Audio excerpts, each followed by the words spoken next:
哦吼，猪哥搞空调只搞辣空调。大家好啊，我是猪哥。最近这段时间跟排水管挺有缘的，哎，今天又要来卤水管了，而且今天卤了100多米的水管。事情是这样子的，现在看到的这些排水管是天花机的排水管，但是呢，这些排水管排在这个地方，偶尔会有水渗出来。这些空调水渗出来的话，就会渗到这些卷纸啊，导致这些卷纸就废掉了。然后这个空调的老板就叫我来把他所有的空调排水管全部往他工厂里面排，因为空调排水排在外面那个仓库那里，仓库跟这个又不是一个工厂的，所以遭到那边的工厂投诉。然后老板就叫我来把所有天花机的空调排水管全部改回他厂里面。现在这些旧的水管全部都要换掉，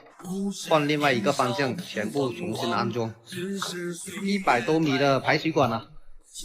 如果不用更改的话，它原来排在别人的仓库放卷纸那里的话，那就很短的距离，但是现在要另外改一个方向，那就要很长很长的水管。我大概量了一下，至少都要100米以上。然后材料又已经准备过来了，现在就开始安装啊。这里在天花上面干活，又闷热又没有灯，带这个头灯干活也不是很方便啊。现在把水管全部丢上天花这里，慢慢的开始安装了。这些天花机、这些排水管以前都是直接放在天花上面排出仓库那里的，它天花上面的丝杆是巴黎的，刚好有这种卡码，刚好是卡水管的。现在就把这些排水管重新安装，然后把它卡在丝杆上面，一路卡过去，悬空起来。其实也就4台天花机的排水管而已，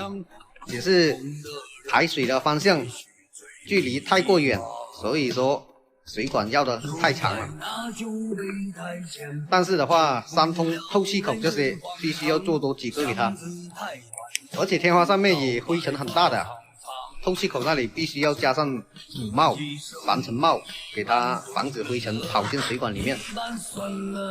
这个工厂是我的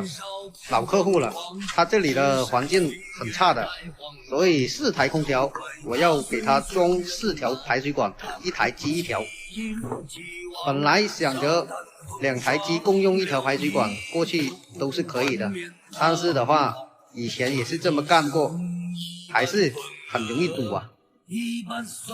所以1台机1条排水管的话，这样排水比较顺畅啊。4台机的排水管全部改来这个小水池这里，现在就是改好了，水管全部都装好了，一路过去走到头的。这边2条是最长的，一路走到头，还有右边那里还有2条，也是一路走到头，一边2条直接直直的过去的，每隔大概4、5米左右就给它做一个透气口，这样子的话让它水管里面空气流通，排水更加顺畅。这里4条排水管直接排下来，然后排到水池这边来，就算是完事了。现在水管也正常的排水，今天这个活就干完了。每天挣几百，生活多姿又多彩。